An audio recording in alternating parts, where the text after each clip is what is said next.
मो ना लक्ष्मी नारायण दीपक रंजन दास मु साधारण संपादक all Odisha rice Miller association. आज सारा ओडिशा रु 30टा जिल्लारू मिलर भाई मैंने आसिकी गोटे साधारण बैठक होची। ये बैठक रे आमर जो विभिन्न प्रकार इश्यूज अच्छी राइस मिल को लेकिन से विषय रे आलोचना करा जाउची। गत वर्षर धान आज पर्यंत भी आम मिल रे गच्छित होकर रही चाउल इभाकुएसन हो पारुनी सेटा सबुठु बड़ प्रॉब्लम आम पाई। एतद व्यतीत आमर मिलिंग चार्ज वृद्धि कस्टडी एंड मेंटेनेंस चार्जेस जोटा आमको 3 मासर मिलूची सेटा यथेष्ट नुह एवं परिवहन बाबद रे जो आमको प्राप्य मिलूची सेटा भी पर्याप्त नुह से काम करिवा पाई। सेथिपाई आज 30टा जिल्लार मिलर माने उपस्थित होइछंती। धान किणार समय आसिलानी किंतु आमर गोडाउन बर्तमान सुधा खाली ही पारिनी। आमर प्रोक्योरमेंट करने को इच्छा थिले मध्य आमे बाध्यबाधकता भितरे आगु को पशि पारु नहीं थी केबे आमर चाउल सरीबो आ नुआ जो धान आसीबो आमे ताकू केबे मिलिंग करिवु।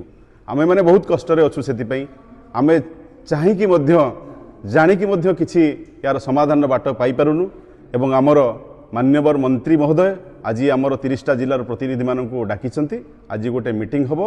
आमे आशा करूछु निश्चित भाव में यार किछि स्थायी समाधान हेबो एवं मिल गुड़ा जमती वर्ष सारा चलिबे एवं सेमानकर जो खर्च होउची से बाबद रे सेमाने भायबुल हो पारिबे सेथिप्रति आमर सरकार ध्यान देबे बोली आमे बहुत आशावादी हेचु एवं सेथिपई आज रो मीटिंग चलीछि।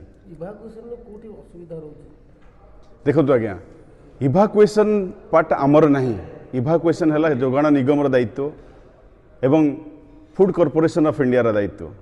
से माने चाउल उठेकी आमको जी धान देइचंती वर्षक भितर सेटा को नहीं जावा कथा किंतु आमर एफसीआई जो फूड कॉर्पोरेशन ऑफ इंडिया अच्छी सी जी चाउल कमिटमेंट उठेबा कथा सेटा उठे पारु नाहंती बोली आम पाखे जाम होगी पड़ी।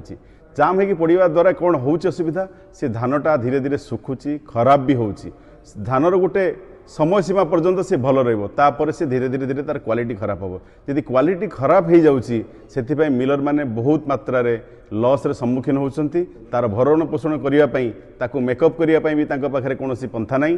तेणु आमर सरकार पाखरे निवेदन अछि केमिति ए सब परिस्थिति को सुधारिले मिल गुड़ा बहुत भलरे चलिबो। आम राज्य रे पर्याप्त मात्रा रे राइस मिलिंग रो कैपेसिटी अछि धान भी अछि।